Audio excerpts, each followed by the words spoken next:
And banyak yang join. Hai guys. Jadi thanks udah datang ke Spamen AB hari ini. Sebenarnya sorry ya, gue nggak bisa on cam soalnya gue takut kalau laptop gue nge-lag gara-gara gue on cam. Tapi kenalin, nama gue Lila. Jadi gue akuntansi 19. Di sini gue bantu anak-anak SPA buat ngajar Spamen AB hari ini. Terus ntar kalau misalnya kalian ada yang nggak ngerti atau mau tanya, feel free aja buat langsung unmute atau potong gue aja gitu. Ini langsung gue mulai aja ya. Ya langsung gue mulai ya. Iya Kak, boleh. Oke, bentar.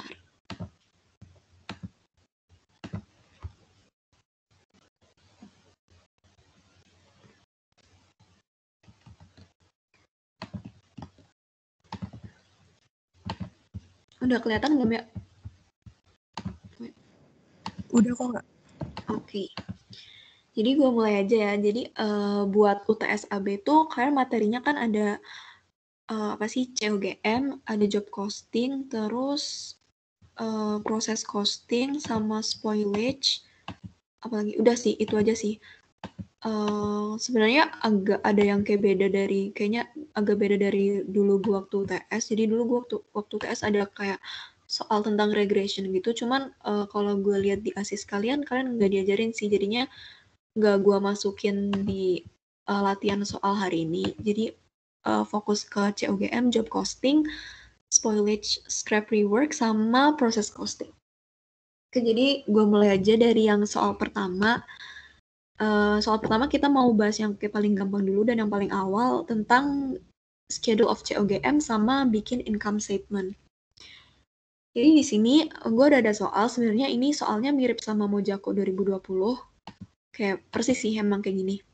Jadi Nathan Corp manufactures first, terus mereka punya data-data ini, ada dikasih tahu informasi beginning direct materials, beginning WIP inventory, beginning finished goods, ada ending inventory-nya juga, ini ada 3, terus ada data-data yang lain deh, ini bisa dilihat sendiri di table.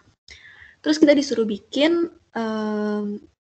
schedule of COGM-nya, terus kita suruh ngitung COGS, sama kita suruh bikin income statement dari operating income-nya Nathan Corp.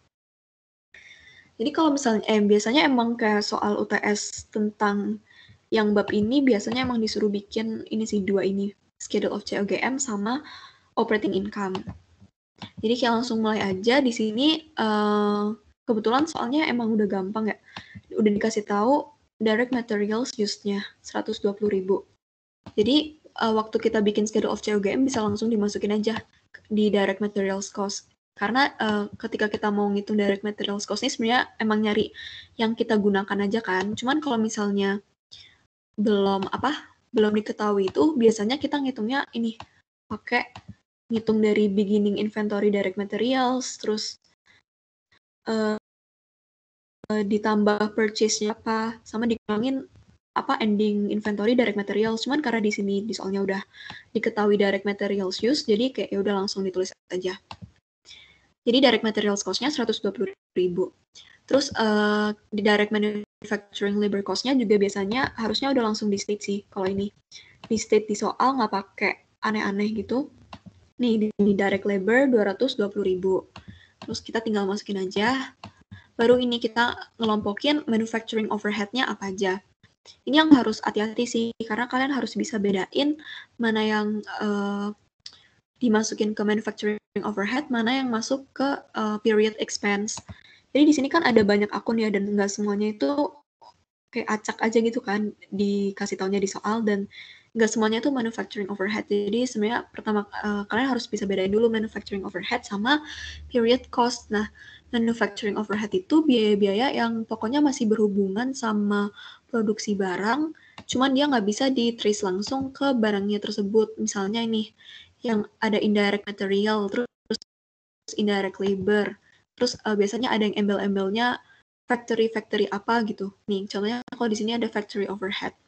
Sedangkan kalau period cost itu biayanya itu bisa perlakuannya tuh bisa langsung di expense gitu. Contohnya kayak administration expense, terus misalnya expense delivery expense, pokoknya yang ini nih, yang kayak bad debt expense yang nggak berhubungan sama produksi langsungnya itu biasanya masuk ke period cost, jadi nggak boleh dimasukin ke schedule of COGM. Ntar dia masuknya ke waktu kita ngitung income statement. Jadi di sini manufacturing overhead-nya kalau kita lihat dari awal nih, ada yang pertama itu indirect. Dari sini sebenarnya ada indirect labor dulu. Indirect labor 33.000. Indirect labor 33.000. Oh, ini ada atasnya sebenarnya. Ada other factory overhead 93.000. Mana sih? Nih, 93.000 sama indirect labor tadi berapa? 33.000 kan. Terus diketahui juga ada indirect materials nih di bawah 19.000. Ini semuanya kita totalin dulu.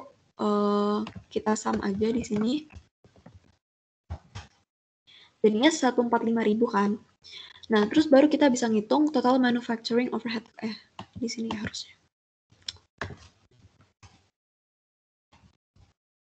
Nah, totalnya di sini. Bentar. Aduh. Kita totalin di sini, baru kita bisa ngitung manufacturing cost incurred. Nah, manufacturing cost incurred, jangan lupa DM tambah DL tambah MOH. Jadi tinggal jumlah aja.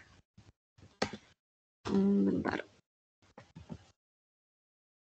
Tinggal jumlah aja di antara ini, DM, DL, sama MOH-nya. Jadinya kita dapat 485.000. Baru habisnya itu, kita tambahin sama WIP dulu.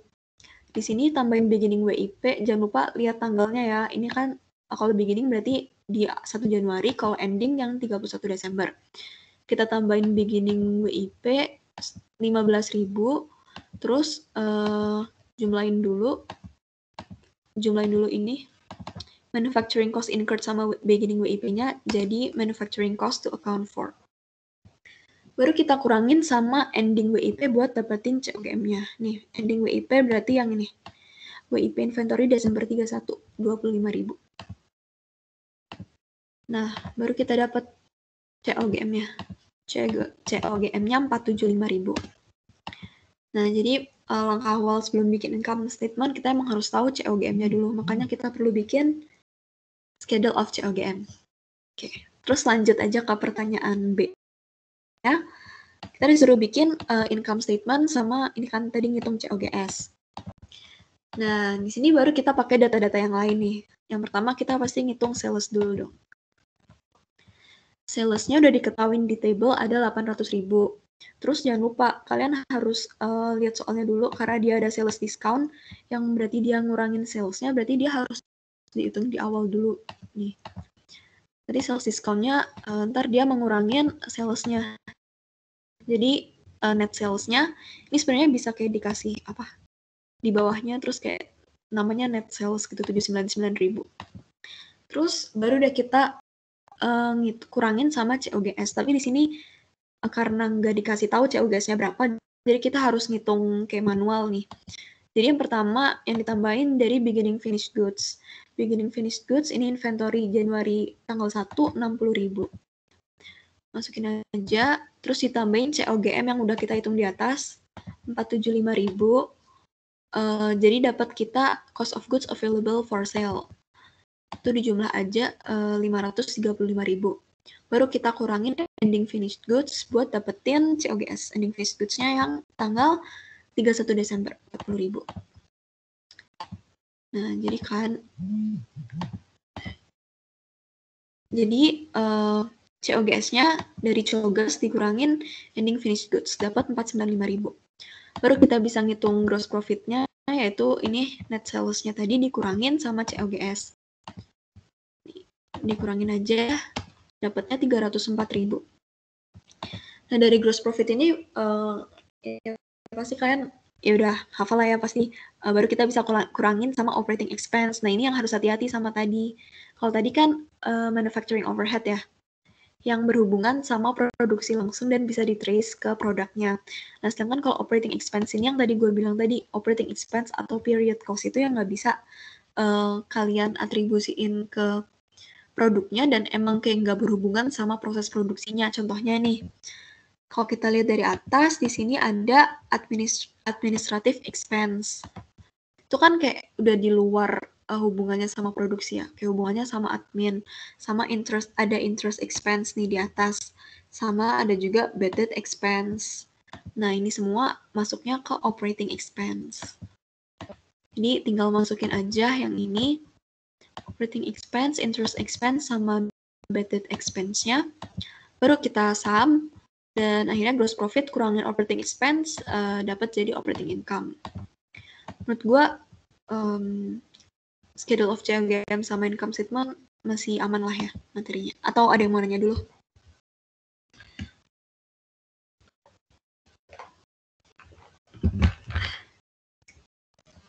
Oke.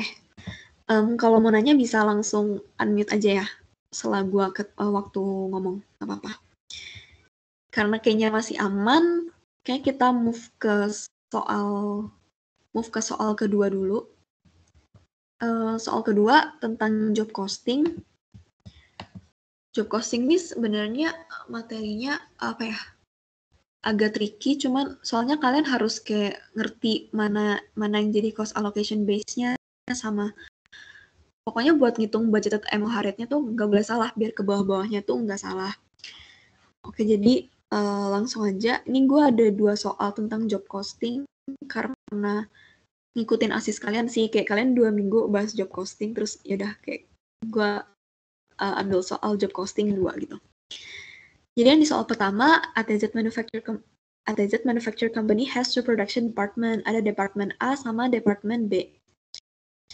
Nah, di bulan Maret, dia punya budgeted allocation basis of 5.000 machine hours di departemen A, sama di departemen B dia budgeted allocation base-nya pakai labor hours nih sebanyak 3.000.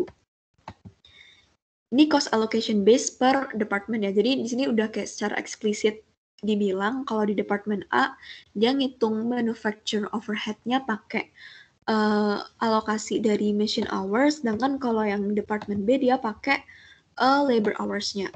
Nih, 3.000 labor hours. Nah, terus dia juga kasih tahu nih budgeted manufacturing overhead-nya buat departemen A sendiri tuh 62.500, sedangkan buat departemen B-nya 47.500.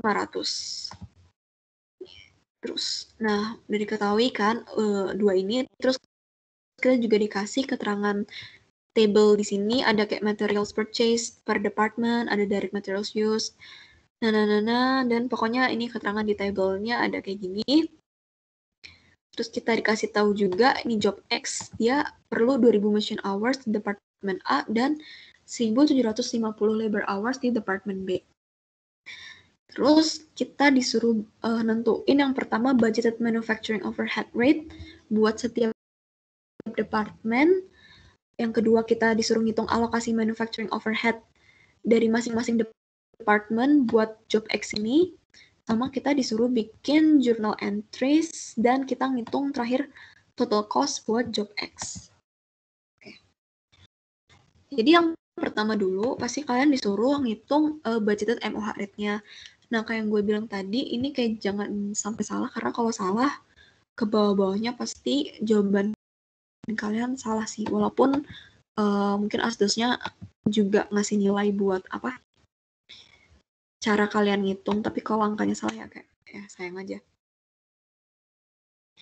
Jadi yang pertama buat departemen A, kan kita udah dikasih tahu kan ini berapa tadi budgeted MOH cost-nya buat bulan itu 62.500. Berarti kita hitung aja di sini 62.500. Terus karena dia alokasiinnya pakai machine hours, jadi kita baginya nanti pakai ini machine hours banyak 5.000 ini. Budgeted machine hours-nya buat bulan itu 5.000 di departemen A. Nah, baru kita bisa ngitung budgeted MOH rate-nya tinggal 62.500 dibagi sama 5.000. Jadi rate-nya itu 12,5 per machine hour. Ini juga jangan lupa ditulis, karena kalau kalian cuma nulis budgeted MOH rate 12,5 itu kayak agak nggak jelas. Jadi jangan lupa kayak 12,5 per machine hour gitu. Terus buat ngitungnya departemen B juga sama, kita udah dikasih tahu budgeted MOH cost-nya 47.500 yang ini. 47.500 terus karena dialokasiinnya ke labor hours dan di sini 3.000, jadi ya udah sih langsung aja tulis 3.000. Nah biasanya ini kan soalnya agak baik ya. Kadang tuh soalnya tuh kalian dikasih tahu dua-duanya gitu. Jadi misalnya department A machine hours yang budgeted machine hours-nya 5.000, terus misalnya dia budgeted labor hours di department A itu 2.000. Jadi kalian kayak dikasih tahu dua infonya gitu. Cuman kalian harus itu ya balik lagi kayak harus ngerti tadi allocation base-nya per department itu kemana. Kalau di sini kan ke department A lihatnya ke machine hours, berarti ya udah ke machine hours doang, yang labor hours nggak usah diperhatiin misalnya ada. Gitu sih. Nah balik lagi tadi berarti budgeted MOH rate buat department B 47.500 dibagi 3.000 aja. Jadi dia 15,8 per labor hour. Oke, udah selesai. Kita jawab pertanyaan yang nomor A. Pertanyaan nomor B, kita disuruh ngitung allocated manufacturing overhead dari departemen A dan departemen B ke job X. Nah, di sini yang kita perlu lihat berarti informasinya dari sini nih. Nah, job X kan tadi incurred 2.000 machine hours di departemen A and 1.750 manufacturing labor hours di departemen B. Nah, karena kita tadi udah dapat budgeted MOH rate-nya, nih budgeted MOH rate-nya di departemen A tadi 12,5, sedangkan yang di departemen B tadi 12,8. Nah, kita caranya cari alokasi ke job X itu berarti tinggal kita kaliin ke ini yang terjadi di job X itu. Kalau yang buat departemen A kan tadi kita alokasiinnya ke machine hour kan. Berarti ini tadi machine hours-nya yang dipakai di job X itu dia pakai 2.000 machine hours, sedangkan di waktu kita bikin job X ini kita juga pakai 1.750 labor hours. Nah baru kita bisa kalkulasiin ini nih per departemen ini berapa. Jadi buat di departemen A 12,5-nya dikali sama 2.000, dan ini juga sama di departemen B berarti 15,8-nya dikali sama 1.750. Berarti manufacturing overhead yang dipakai yang dari departemen A yang dipakai buat job X itu dialokasinya 25.000. Sedangkan manufacturing overhead dari departemen B yang dipakai buat ngerjain job X itu 27.708. Gitu. Itu buat jawab pertanyaan yang yang B. Bentar. Oke. Lanjut ke pertanyaan yang C, kita disuruh bikin journal entries kan buat transaksi-transaksi yang ada di PT ATZ ini. Nah sebenarnya ini juga kalian nggak perlu ngafalin akunnya karena ya online, terus kalian bisa lihat ke ASIS. Cuman yang kayak biar kayak kalian harus tahu itu semua yang direct itu pasti nanti masuknya ke akun WIP control. Sedangkan kalau yang indirect nih indirect materials, terus ada indirect labor, dia pasti masuknya ke nanti akunnya ke MOH control. Itu aja sih. Jadi kita pelan-pelan bikin akunnya, bikin jurnalnya dari awal. Jadi yang pertama kita ada informasi materials purchased. Nah ketika kita beli materials kan berarti materials kita nambah, sedangkan kayak kas kita berkurang kan. Berarti akunnya ya materials control pada cash control. Sama aja di departemen B juga sama. Kita di sini masukin 200.000 yang udah dikasih tahu di table. 200.000 sama ini berarti 187.500. Oke, udah selesai buat yang pertama. Yang kedua, kita dikasih tahu informasi direct materials use. Nah, ketika ini kan berarti ketika menggunakan direct materials kan berarti masuknya ke akun WIP kan, work in process. Berarti dia pekerjaannya lagi on process tuh, makanya kita masukin ke akun WIP control. Sedangkan material yang kita pakai itu tadi kan berarti mengurangin persediaan kita atau akun materials kita, makanya jurnalnya itu WIP control pada materials control. Ini sebesar 27.000, masukin aja dari soal. Ini juga sama, udah dikasih tahu di soal. Nah, oke lanjut. Nih, yang bawahnya indirect materials. Jadi kalau indirect materials tinggal berarti lo masukinnya ke akun MOH control, bukan WIP control. Tapi tetap aja sama aja, bawahnya kreditnya tuh dia tetap ngurangin si akun materials control. Sebesar 10.000. Terus ini juga 17.500. Oke, lanjut ke direct manufacturing labor used. Kalau ini kan apa? Bayangannya tuh kalian memakai pekerja, tapi kalian bayar pekerja itu kan. Jadi mereka tuh bakal mengurangin cash control karena kalian bayar gajinya si pekerja ini. Jadi akunnya itu WIP control pada cash control. Sebesar 60.250 udah di state di soal. Sama ini juga udah di state di soal 57.000.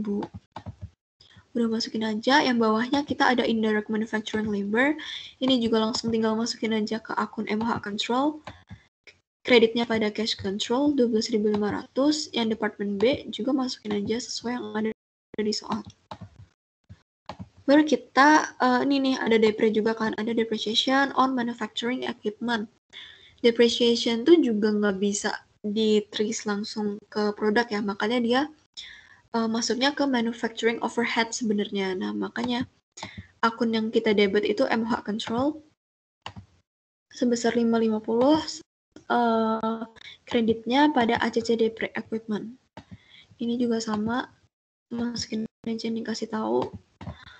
Berkita, ini ada miscellaneous manufacturing overhead incurred by various production department. Ini kayak dari namanya aja udah kayak manufacturing overhead, berarti yaudah, berarti kita debitnya ke MOH control.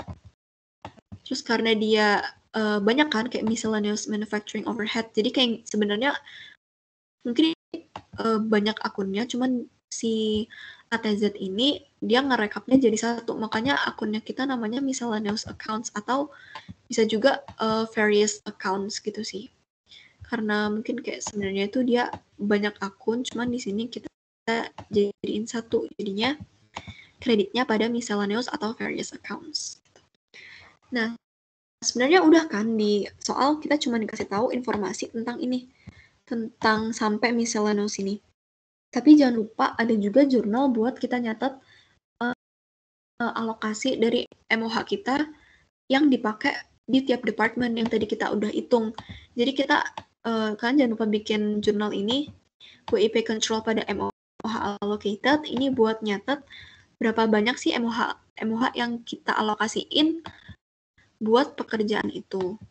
Nah, ini tadi udah kita hitung yang di ini, yang di sini tadi. Nih, allocated MOH. Kita lihatnya dari sini.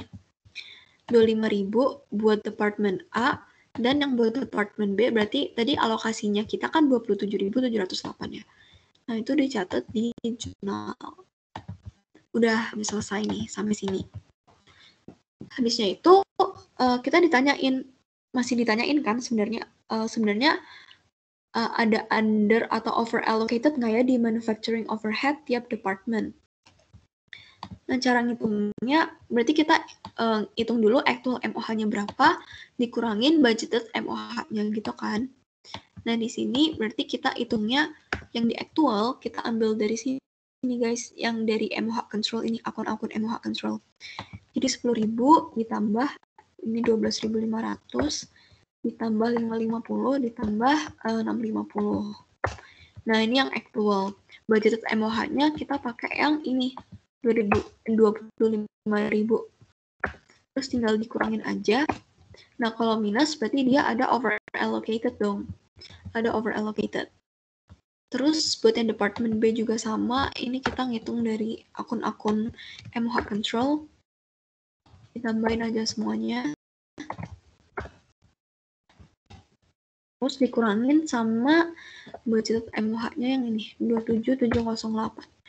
Nah, ketika dikurangin dia kan hasilnya positif ya. Berarti dia ada under allocated karena ternyata budgeted MOH dia tuh yang dia perkirakan di awal dia ternyata lebih kecil daripada yang sebenarnya terjadi. Makanya ada under allocated.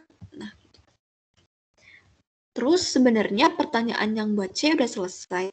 Cuman ini gue bikin jurnal, mana tadi? Bikin jurnal buat write off ke COGS. Jadi ketika kalian ada over allocated, jurnal yang kalian bikin itu debit MOH allocated, terus kalian kredit MOH control sama COGS-nya. Bentar. Nih, berarti MOH allocated-nya sebesar budgeted, terus MOH control-nya sebesar 23.700 tadi yang beneran terjadi. Ini kayak ini sih sebenarnya, ini kan tadi kalian di jurnal yang pertama ngedebit di MOH control semua kan.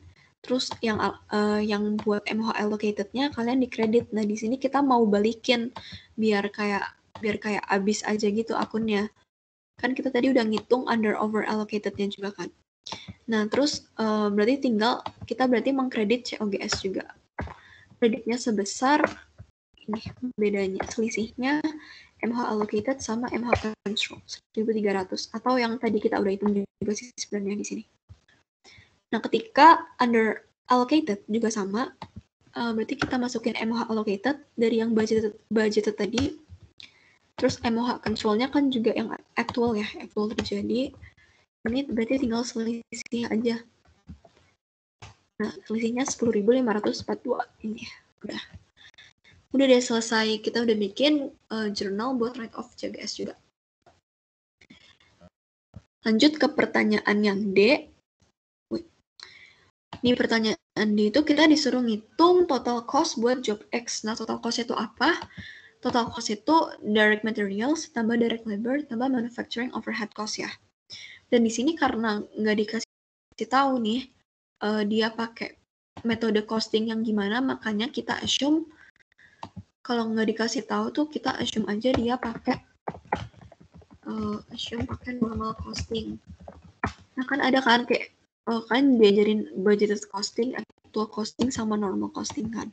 Nah, kalau misalnya nggak dikasih tahu, ya udah kayak assume aja pakai normal costing. Di sini berarti direct materials-nya udah dikasih tahu kan tadi 27.000 yang dipakai ini nih. Direct materials yang dipakai 27.000 sama 14.750. Terus ditambah direct labor yang dipakai tiap departemen ini 62.50 buat departemen A sama departemen B 57.000. Ditambah MOH. Nah, jangan lupa kalau MOH di normal costing itu dia caranya budgeted price dikali sama actual quantity. Jadi yang ini tadi kan kita ngitungnya ini nih. Actual price kali actual quantity. Aduh, salah.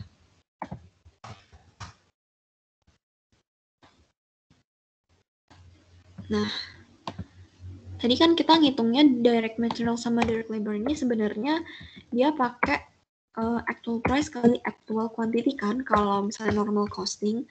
Tapi buat MOH-nya kita nggak pakai actual price, melainkan pakai budgeted price atau budgeted rate yang tadi kita hitung di awal ini. Cuman ngaliinnya tetap ke tetap ke quantity yang benar-benar terjadi gitu. Jadi ini budgeted rate-nya yang buat departemen A ini dikali sama ini job X incurred ini. Sama ini 15,8 dikali job X incurred. Terus tinggal baru kayak kita sum aja semuanya. Salah, sum.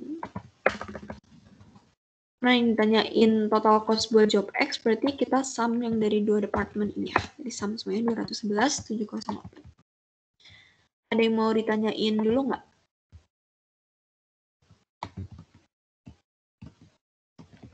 Atau udah jelas?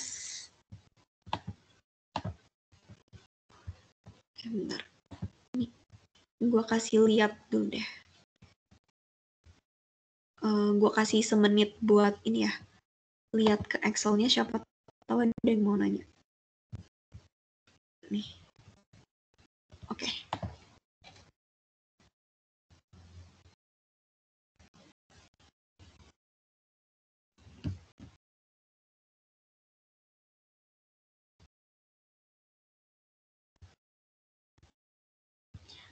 Oke, karena kayaknya belum ada juga. Aduh, salah. Jadi lanjut dulu aja ke job costing yang kedua.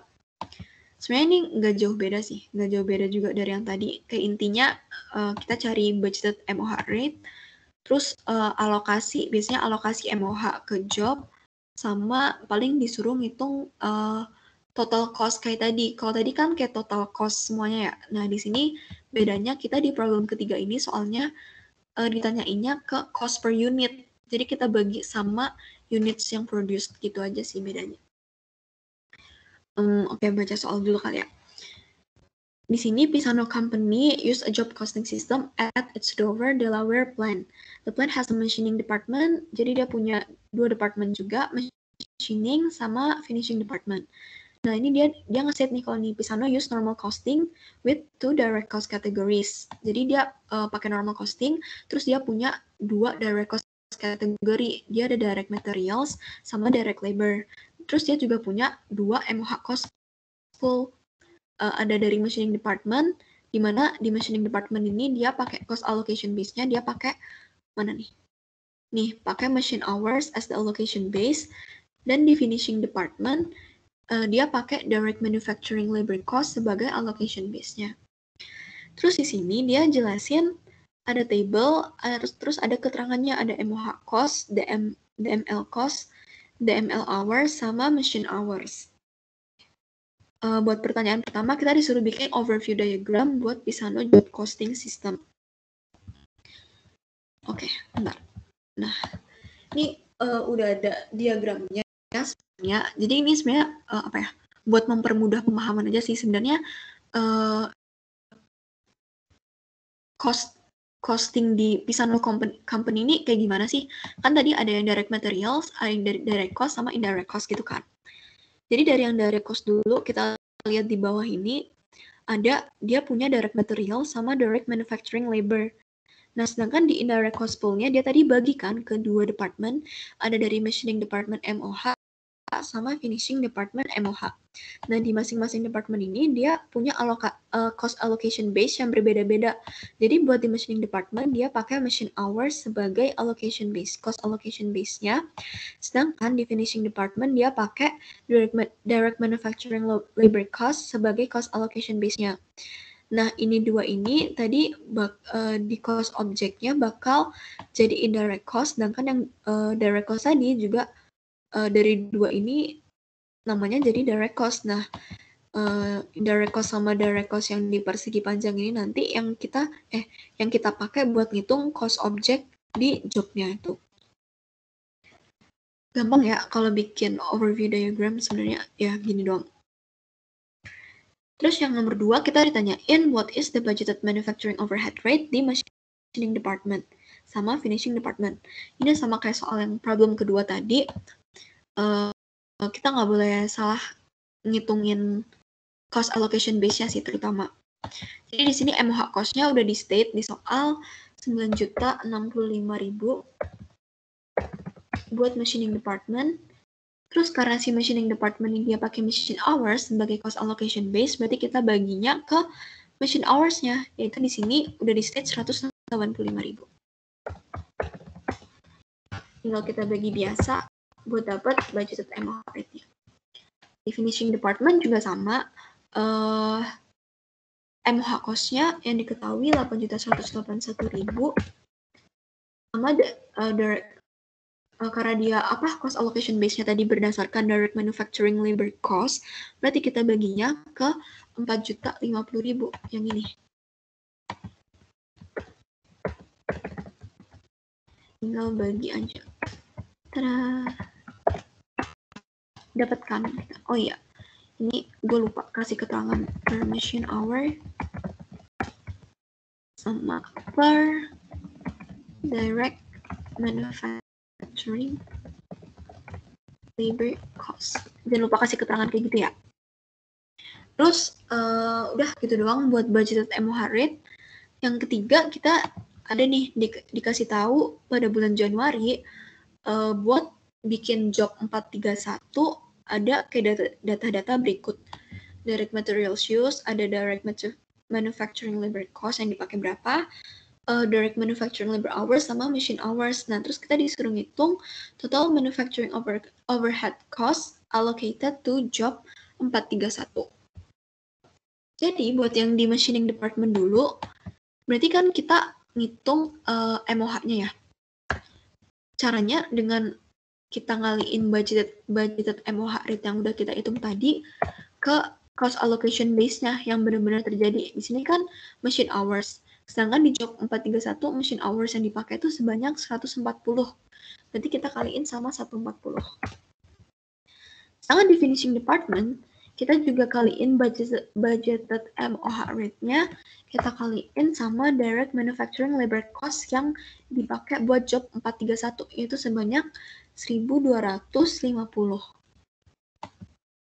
1.250. Dah. Baru kita totalin semuanya.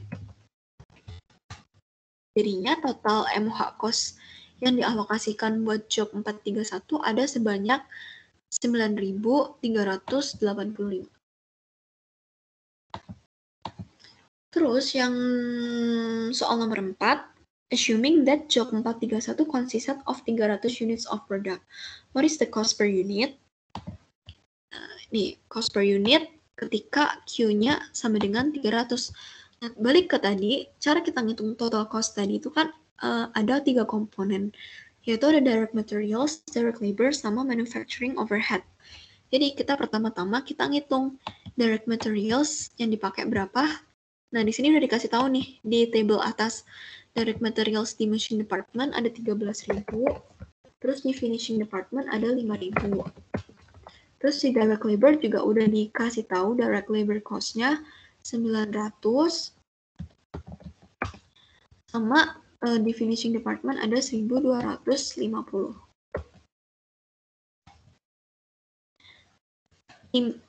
Ketika buat MOH tadi kita juga udah hitung di atas ini, yang ini manufacturing overhead allocated per department kita masukin aja, terus baru kita bisa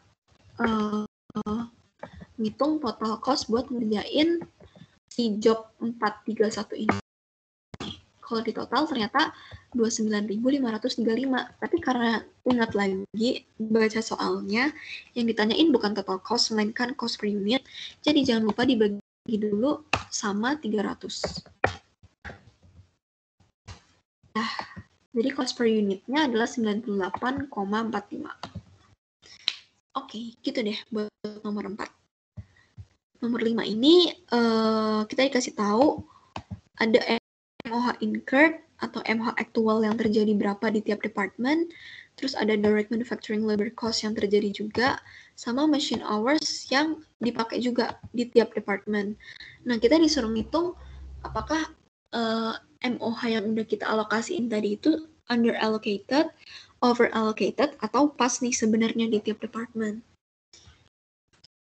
Caranya sama kayak tadi, kita hitung dulu actual MOH-nya. Ini actual MOH tinggal lihat dari table ya, yang di MOH incurred. Jadi buat yang machine department, dia 10 juta. Terus buat yang finishing, 7.982.000. Baru kita hitung ke budgeted MOH-nya. Caranya, rate yang kita udah hitung tadi di awal, kita kaliin sama actual machine hours yang terjadi nih. Jadi actualnya kan sebenarnya 200.000. Jadi kita kaliin sama 200.000, tapi pakai rate yang udah kita hitung di awal tadi ini. Nah, ini juga sama. Kita pakai rate ini, budgeted MOH rate yang ini. Kita kaliin, kalau finishing department kan tadi cost allocation base-nya ke direct manufacturing labor cost. Berarti kita kaliin ke 4.100.000. Ada. Baru kita kurangin. Nah, berarti buat yang machining department, dia sebenarnya ada under allocated sebesar 200.000, sedangkan yang finishing department dia over allocated sebesar 300.000. Nah, kita disuruh, karena kita yang ditanyain total semuanya kan nih for the Dover plan as a whole. Jadinya kita sum dulu dua-duanya. Jadi in total kayak as a whole plan si PT Dover Plan-nya ini dia ada over allocated sebesar 100.000 di MOH-nya di manufacturing overhead-nya dia gitu. Oke, ada yang mau tanya atau bingung mungkin di soal ini? Gue kasih semenit juga buat lihat ya. Buat lihat Excel-nya. Siapa tahu ada yang mau nanya. Sambil gue minum dulu. Gimana sih? Nah, oke.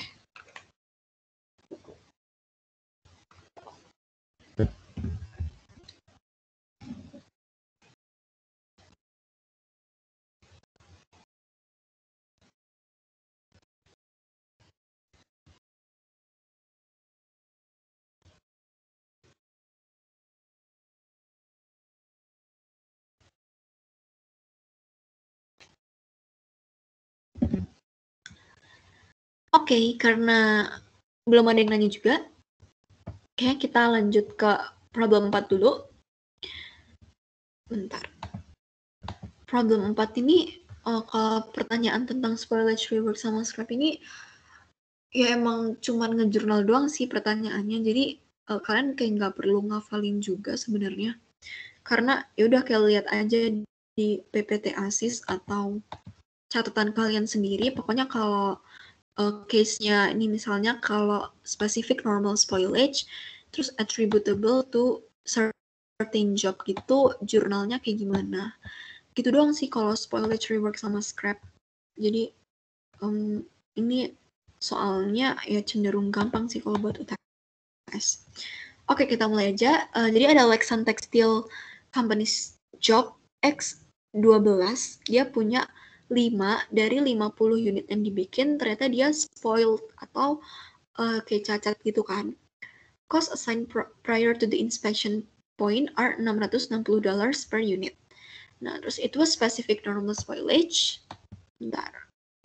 Kita highlight dulu specific normal spoilage with an estimated disposal price 420 per unit for the spoiled unit.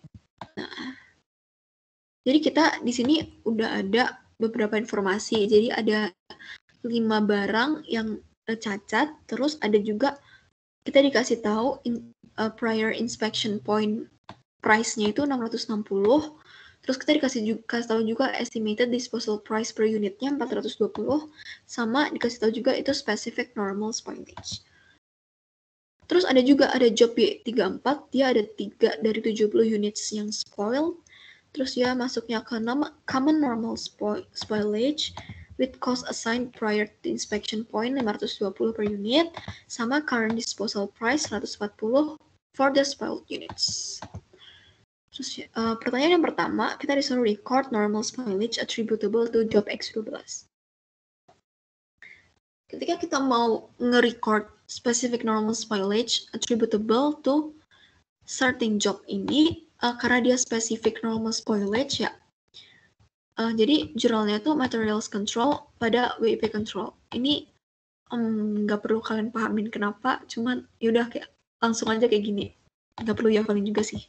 Cuman kayak langsung aja lihat bikin jurnalnya kayak gini. Caranya adalah berapa barang yang cacat tadi, kan tadi 5, kita kaliin sama estimated disposal price-nya. Bukan ke yang ini ya, bukan ke cost assigned prior to the inspection ini. Tapi kita kaliinnya ke net disposal value-nya. Karena kita menghitungnya ini net disposal value, jadi kita kaliinnya ke estimated disposal price. Jadi di sini kita tuh cara ngitungnya 5 dikali 420. Ini juga sama. Berarti materials control pada WIP control sebesar 2100. Terus soal yang ke B, kita disuruh record normal spoilage yang incurred di job Y34. Nah, di job Y34 tadi kan common normal spoilage. Maksudnya yang kayak nggak buat nggak buat hal yang spesifik, melainkan kayak common spoilage aja ke semuanya. Nah, jadi kalau common itu kita ngedebit materials control sama MOH control, terus tetap kreditnya ke WIP. Jadi ini ada ketambahan akun materials control di sini. Cara ngitungnya gimana? Cara ngitungnya berapa banyak yang tadi spoiled, kan tadi ada 3 tuh. 3 berarti dikali, jangan lupa kali net disposal value-nya kalau buat cari materials control.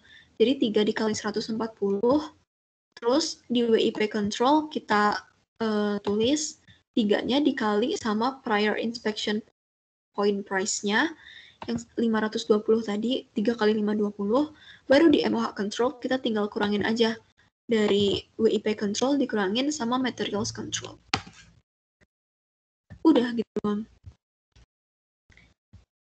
Yang C juga sama, cuman bedanya dia bukan normal spoilage, melainkan abnormal spoilage. Jadi kalau abnormal spoilage-nya itu pasti akunnya itu loss ya, kayak kita ngedebitnya ke akun loss from abnormal spoilage. Jadi yang tadinya MOH control, kita nggak alokasiin dia ke MOH, melainkan langsung ke loss karena dia abnormal. Ini perhitungannya tetap sama kayak tadi, cuman beda akun aja sih. Sama kayak yang B. Udah, itu doang.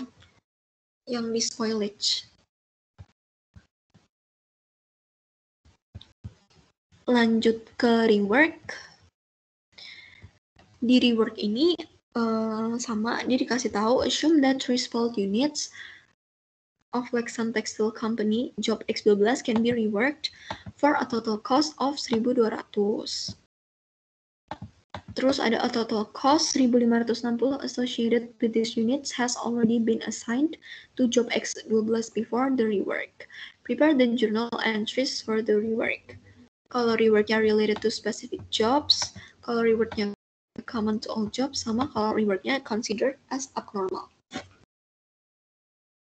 Jadi, ini juga sama aja. Kalau related to specific job tuh pasti hubungannya sama WIP control. Jadi kita debit WIP control pada various accounts sebesar berapa? Sebesar 1.200. Jadi ini ya, kayak kalian nggak usah perhatiin ini total cost 1.500 assigned dan cost, karena dia udah has already been assigned to job X12 before. Jadi kalian kayak fokus ke berapa sih cost yang dibutuhkan buat nge-rework si spoiled units ini. Jadi pakai angka yang pertama, karena dia can be reworked for a total cost of 1.200. Yang itu, pakai angka yang itu. Ups, salah. Ini juga tinggal masukin aja. Kalau reworknya common to all job, kalau dia di-consider common to all job, bedanya cuman ini, WIP controlnya diganti jadi MOH. Jadi dia alokasinya ke MOH karena common buat all job. Angkanya juga sama, kita fokus ke rework cost-nya buat spoiled units yang terjadi. Terus kalau abnormal, seperti yang gue bilang tadi, berarti jurnalnya ngedebitnya ke loss from abnormal rework. Angkanya tetap sama, 1.200. Nice, udah selesai ini doang yang rework kayak gini doang. Kita langsung lanjut aja ke scrap karena ya gini-gini doang soalnya. Jadi di scrap, assume that job Y34 of Wexan Textile Company generates normal scrap with a total sales value of $1.000. It's assumed that the scrap returned to the storeroom is sold quickly. Terus prepare the journal entries for the recognition of scrap. Yang pertama, ceritanya kalau value of scrapnya itu immaterial, terus dia recognized at time of sale. Kalau kayak gini ceritanya kita tinggal Kalau recognized, kalau imaterial, dia itu langsung ngekreditnya ke scrap revenue. Jadi cash pada scrap revenue. Sebesar berapa? Sebesar 1.000 ya, sebesar total sales value-nya. Sedangkan kalau yang B itu dia ditanyain, jadi value scrap-nya itu material, related to specific jobs, sama dia recognized at time of sale. Kalau related to specific jobs, berarti pokoknya dia kaitannya ke akun WIP control. Makanya di sini jurnalnya cash pada WIP control. Sebesar 1.000. Terus yang C juga material, tapi dia common to all jobs. Kalau common to all jobs, berarti kita alokasinya ke MOH control kan tadi. Berarti cash pada MOH control. Tetap sama 1.000. Nice. Yang terakhir, kalau dia ini value scrap-nya itu material, di recognize as inventory, sama dicatatnya pada at time of production. Kalau kayak gitu, jurnalnya tinggal cash pada materials control. Kayak gini.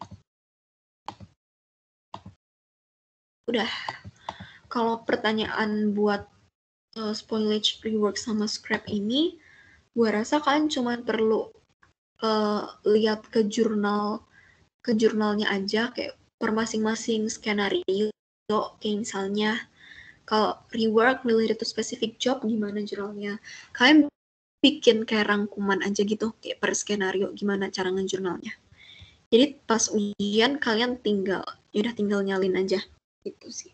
Karena ini gampang banget guys sebenarnya pertanyaan ini. Dan gue assume juga kayaknya karena gampang, gue assume gak ada pertanyaan ya, karena cuma ngejurnal doang. Kita lanjut ke proses costing dulu, bentar. Nah, ini sebenarnya gue nggak ngerti sih, kalian kayaknya belum dapat ASIS proses costing yang kedua ya. Kayaknya kalian baru sampai proses costing yang pertama, yang baru ada kayak physical units, terus direct material conversion cost. Cuman kalau buat UTS tuh biasanya yang udah ada transferred in cost sama ada spoilage-nya biasanya. Jadi gue ambil soal yang ini, kalau misalnya belum diajarin ASIS nggak apa-apa, nanti gue juga coba jelasin pelan-pelan. Bentar ya, gue minum dulu bentar. Sambil kalian boleh baca soalnya dulu sih. Karena ini menurut gue soal UTS yang paling ribet itu buat AB itu ada di proses costing yang paling susah, karena ya ribet aja hitung-hitungannya. Ini boleh dibaca dulu guys ini.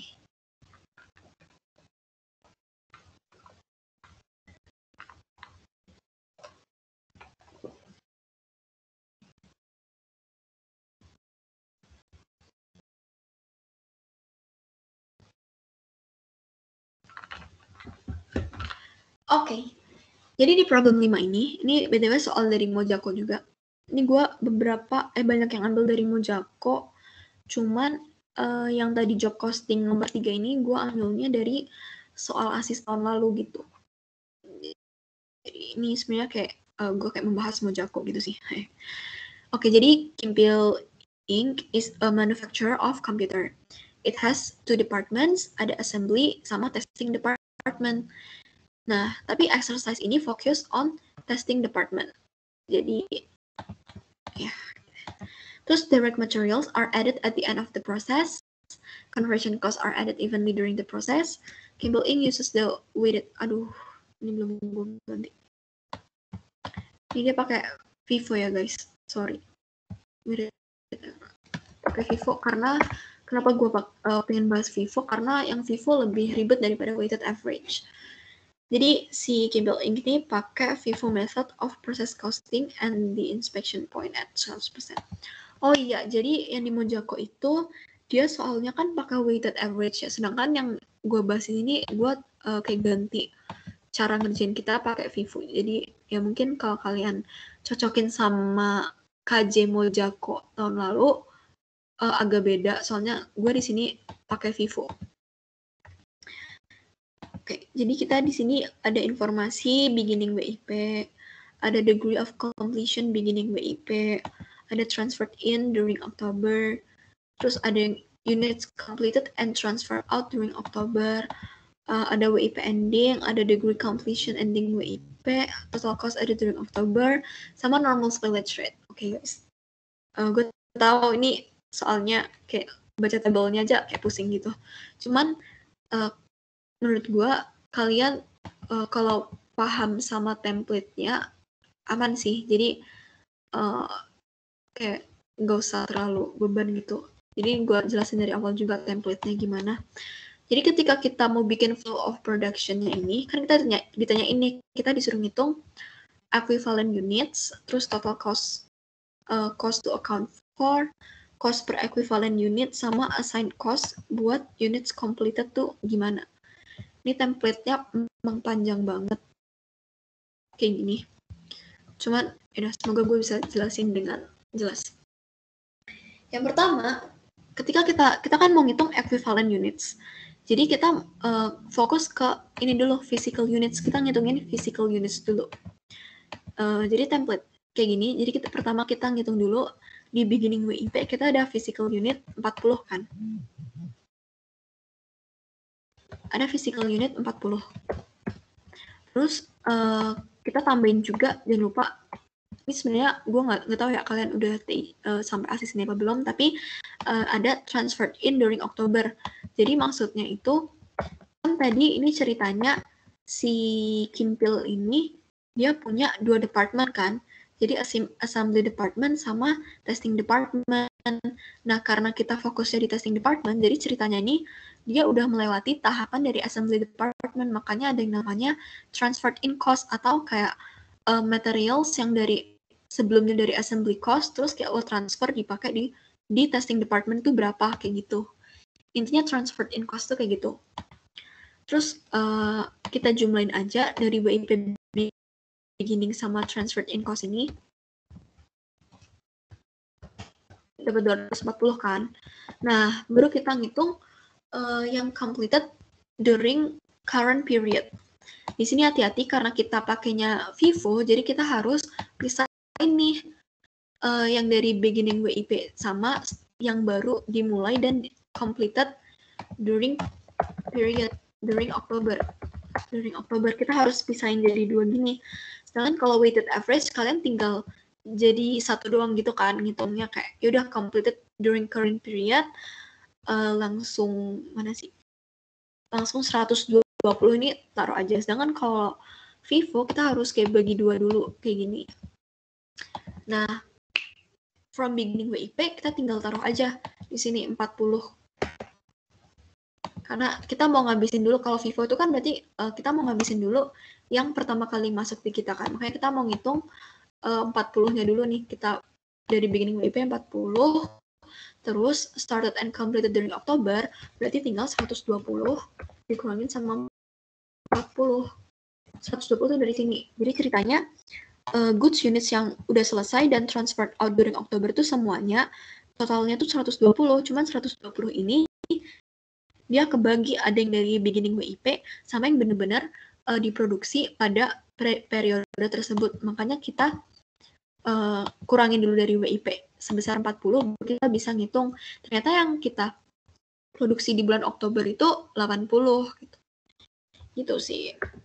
Nah, tapi ya sumnya tetap 120. Cuman kalau Vivo emang harus dijabarin kayak gini.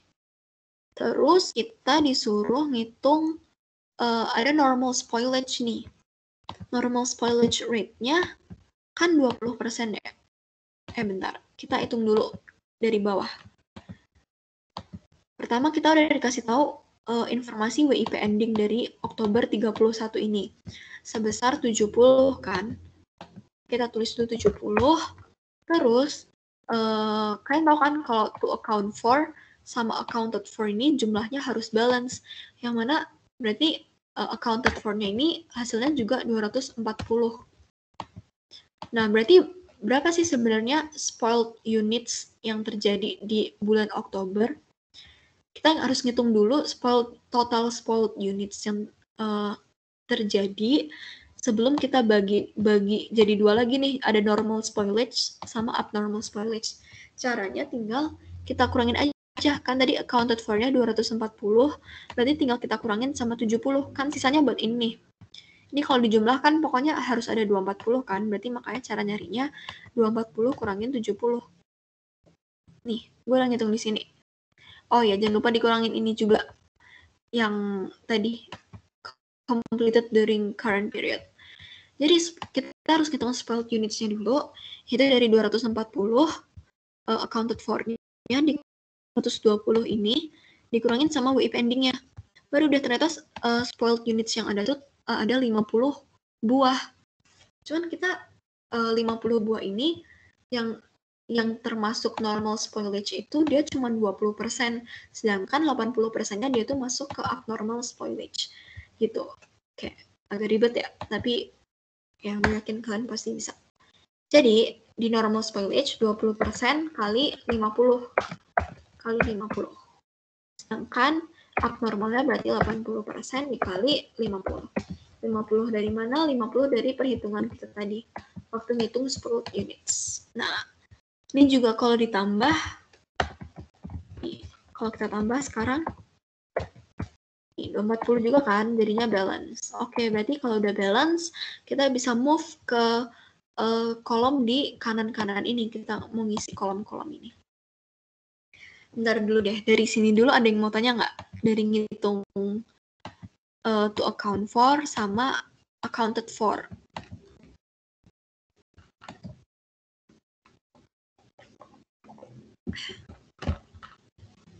Masih aman guys? Oke, kita lanjut ya. Oke, jadi di sini karena sebenarnya tuh kita dikasih tahu juga informasi degree of completion ada dari beginning WIP sama di ending WIP kan. Di sini yang buat dari beginning WIP dulu, kita buat ngitung ini kita tuh harus di-adjust. Jadi kayak nggak semuanya ini udah kayak bener-bener terjadi gitu loh. Jadi ceritanya karena karena ini kayak departemen kedua dari yang pertama nih. Dia kan udah lewatin assembly department nih ya. Terus baru dia ke testing department. Jadi degree of completion beginning ketika kita mau ngitung atau mau nge-adjust equivalent units buat beginning WIP ini, cara ngitungnya tuh kita nggak boleh kayak langsung kaliin 100% dikali 40 gitu, nggak boleh. Karena ini dari departemen kedua, jadinya kita apa ya, kayak ceritanya ini kayak yang udah terjadi di departemen sebelumnya gitu loh. Jadi di departemen sebelumnya transferred in cost-nya buat beginning WIP udah 100%. Terus direct materials-nya 0% karena direct materials ini kita baru tambahin di departemen yang testing department ini kan. Sedangkan conversion cost-nya udah 75% dari assembly department. Jadi di sini kita kan hitungnya, kita fokusnya ke testing department. Jadi ketika kita mau adjust equivalent units-nya, kita cara ngitungnya 100% dikurangin degree of completion-nya dikali sama 40. Jadinya 0. Jadinya sebenarnya yang kita hitung di testing department buat transferred in cost-nya itu beginning WIP-nya itu 0. Gitu. Gue lanjutin dulu ya sebelum kalian pusing. Sama juga kayak yang buat direct materials. Karena nih, direct materials-nya dia 0% kan. Berarti kita 100 kurangin 0% dikali sama 40. Kalau kebalik, dia sebenarnya 100% yang baru ditambahin ke di testing department. Sedangkan yang conversion cost juga 100 kurangin 75% kali sama 40. Gini guys cara ngitungnya. Ini buat yang beginning WIP doang. Sebenarnya kalau buat konsep kenapa kayak 100 dikurangin degree of completion-nya, kayak gue yakin tuh pasti kalian lebih dapat di kelas ataupun dari ASIS. Cuman di sini gue cuman mau gue point out-nya kalau buat ngitung adjust buat from beginning WIP ini, kalian caranya nggak boleh langsung kaliin degree of completion-nya. Jadi harus dikurangin dari 100%-nya itu. Jadi anggapnya kayak kebalik gitu lah. Gitu sih. Lanjut dulu. Yang ini, yang started and completed during October. Karena ini ingat ya, kalau misalnya ada embel-embel completed nih, kalian nggak perlu ribet-ribet ngitung, jadi kayak ini udah pasti started and completed, berarti kayak ya berarti udah 100% selesai semua. Jadi ini semua 80 gitu. Baru kita ini kita sum dulu kali ya.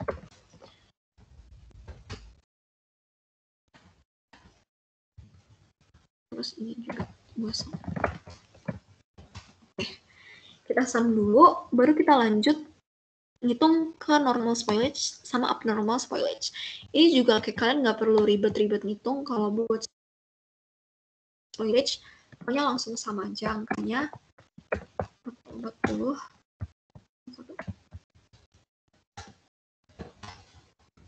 angkanya sama karena nggak ada keterangannya juga kan ya. Baru di WIP ending ini kalian lihat nih kan ada degree of completion ending WIP. Di sini kalau yang ini baru deh kalian bisa langsung kaliin aja sama yang degree of completion tertera di soal. Kalau buat ending WIP ya. Jadi kalau buat ini di transferred in cost kan degree of completion-nya 100%. Tuh. 100% dikali sama 70. Di direct materials degree of completion-nya 0%. 70 sama di conversion cost 20% dikali sama 70. Terus kalian tinggal, berarti equivalent units-nya kalian hitung nih di sini sum dari sini. Nice.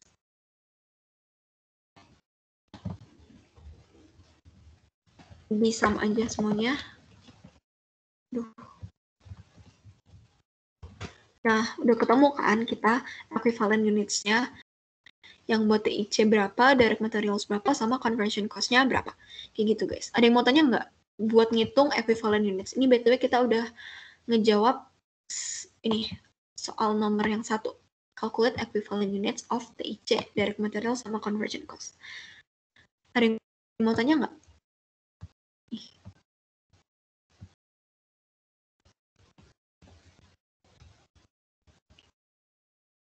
Oke, nggak ada ya? Oke, gue lanjut dulu. Habisnya kita ngitung equivalent units, yang harus kita lakukan adalah ngitung cost-nya. Caranya gimana? Caranya adalah, ini sebenarnya udah dikasih tahu di awal ini sih. Nih, di WIP beginning kita udah dikasih tahu cost-cost-nya ini. Di TIC ada 80.000. Buat direct materials 32.000. Sama conversion cost-nya 22.000. Terus total production cost-nya berarti tinggal sum aja dari 3 ini. Udah gitu doang. Jangan lupa kita tambahin sama cost added current period nih. Total cost added during October yaitu 180.000, 11.000 sama 56.000. Ini juga di sum aja. Berarti total cost to account for-nya kita sum aja atas bawah.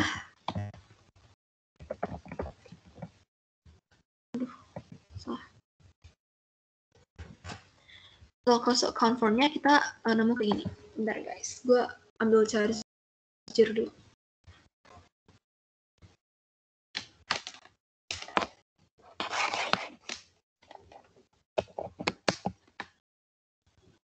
Oke. Nah, udah dapat cost account for-nya, sekarang kita mau ngitung cost per equivalent units. Tapi ingat, kalau metode FIFO, kita tuh nggak pakai total cost ini buat ngitung cost equivalent per units. Kalau FIFO, kita pakainya cost yang ditambahin di periode tersebut aja. Jadi di sini kita pakai cost added in current period kalau FIFO. Nih, samakan. Hati-hati ya, soalnya kalau weighted average kan dia pakai, aduh, kembali. pakai apa namanya? Pakai cost yang udah dijumlahin ini kan dari WIP beginning juga. Kalau Vivo kita enggak, kita Vivo cuman pakai cost yang ini. Cost yang apa ditambahin di periode tersebut. Terus dibagi aja sama equivalent units. Nah, equivalent units-nya ini nggak usah. Equivalent units-nya tadi udah kita hitung di atas yang ini. Tinggal kita seret. Terus, kita seret, terus tinggal bagi aja deh.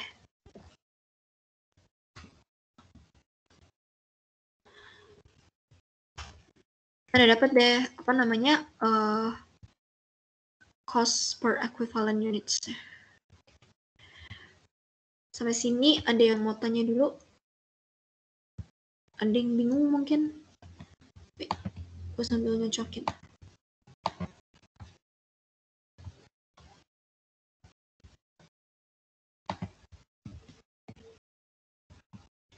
Beda. 90.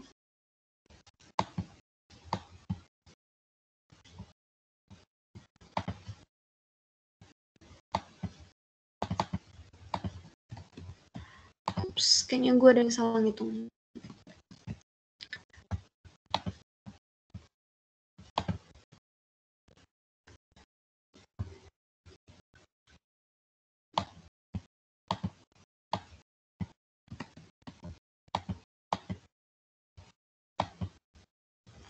Oh iya.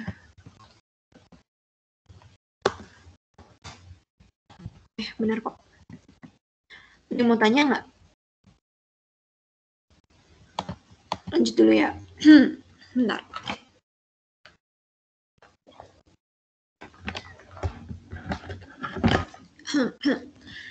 Oke, jadi habisnya kita udah dapat cost per equivalent units, kita harus nge-assign cost-cost ini ke ini nih, kayak per masing-masing ini. Ini sebenarnya jujur agak ribet, tapi bisa sih. Harusnya kayak gampang, cuman saran gue kalau UTS nanti kalian itu apa namanya, kayak siapin kayak template di Excel aja, biar kalian nanti tinggal kerjain di Excel dulu, kan kayak gampang ya, tinggal seret-seret rumus sama yang lain-lain, terus baru kalian salin di kertas kalian. Soalnya kalau ngitung manual di kertas langsung tuh bakal buang-buang waktu sih. Jadi kayak mendingan kalian hitung di Excel dulu, dan kayak kadang juga kalau ngitung manual nggak balance gitu kan, takutnya balance terus kayak salah. Mendingan kalian ngitung di Excel. Jadi bisa pakai template gue ini juga sih sebenarnya. Oke, jadi buat assignment work cost kita bagi dulu nih buat yang completed and transferred out. Ini tadi WIP beginning-nya masukin aja, bentar. WIP beginning-nya sama kayak yang ini ya. Cost-nya kan udah dikasih tahu yang di soal. Bentar. Udah dikasih tahu, terus kita sum aja. Aduh. Oke. Udah kita sum, terus kita tambahin cost added to beginning WIP. Caranya, ini kita kaliin dulu cost per equivalent unit yang udah kita hitung di masing-masing ini. Kalau TIC ya TIC, direct materials, conversion cost, kita kaliin sama equivalent units yang udah kita hitung. Salah, bukan. Kita kaliin sama yang ini, from beginning WIP ini. Yang completed during current period, kan tadi kita ada dua nih, from beginning sama yang started and completed. Kita kaliin sama ini. Oops. Nah, ini juga sama. Mana sih tadi yang dihitung? Kok nggak dikali? Salah, guys. Sebentar. Ini kali, nah gitu. Tinggal seret aja.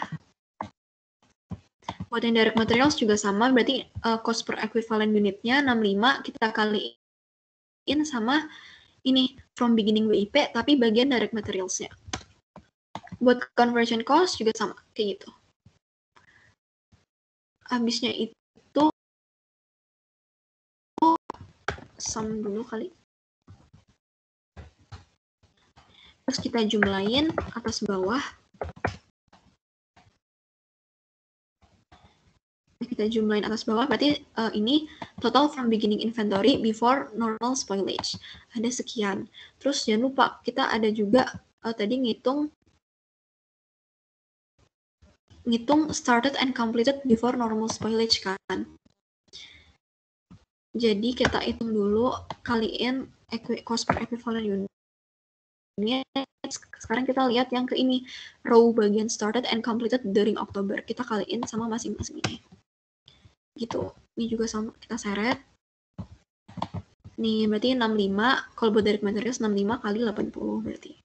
Kalau conversion cost 363,64 kali 80. Kita sum. Nah, perlu deh kita ngitung normal spoilage-nya. Normal spoilage-nya juga sama sih ngitungnya kayak cost per equivalent units. Kita kaliin sama, mana tadi? Ini, yang 10 ini. Per masing-masing ini. Kita hitung.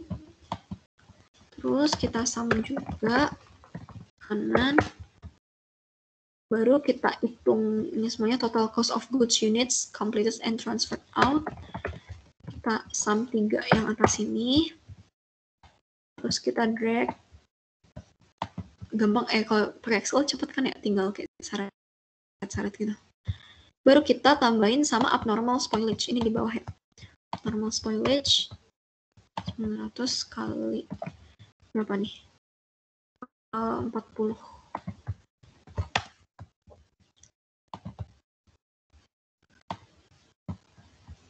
Tada. Nice. Sama terakhir, jangan lupa ending WIP. Kalian sama yang udah dikali sama degree completion-nya ini ya. Terus tinggal drag.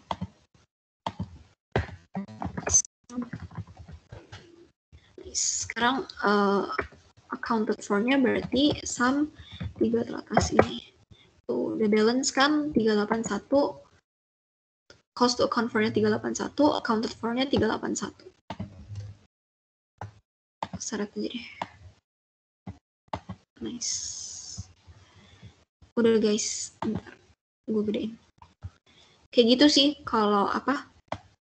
Kalau buat proses costing ada yang mau nanya dulu nggak? Aduh. Menurut gue ini yang paling susah di apa namanya? Di UTS. Tapi sebenarnya nggak susah-susah banget sih kalau kalian ada template-nya. Jadi kayak ya udahlah, bisa lah kayak kalian ntar masukin template dulu di Excel, baru kalian salin ke apa namanya? Ke kertas kalian gitu. Ada yang mau nanya?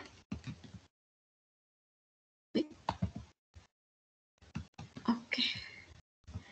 Sebenarnya udah sih materinya cuman kayak ini aja buat UTS. Jadi kalau nggak ada yang nanya, mungkin bingung ya. Rasa ini udah boleh di itu, udah boleh selesai. Kalau udah sih boleh Kak. Oke. Karena sebenarnya ya ini sih materinya kayak gini doang. Kalau kalian ada yang mau nanya, mungkin abis ini baru muncul pertanyaan, boleh add line gue aja. Nanti bakal gue jawab kalau misalnya kalian punya kayak bingung-bingung gitu. Terus kayak saran dari gue aja buat ngerjain AB ini karena mostly template doang ya, kayak kalau bisa kalian ya siapin template aja, terutama buat proses costing sama COGM. Siapin template Excel biar ngitungnya enak. Udah sih, gitu doang saran dari gue. Bentar gue stop sharing ya. Udah sih guys, good luck ya buat UTS-nya. Thank you udah datang spamen hari ini. Udah, gue balikin ke Tasa deh. Thank you banget Kak. Oke.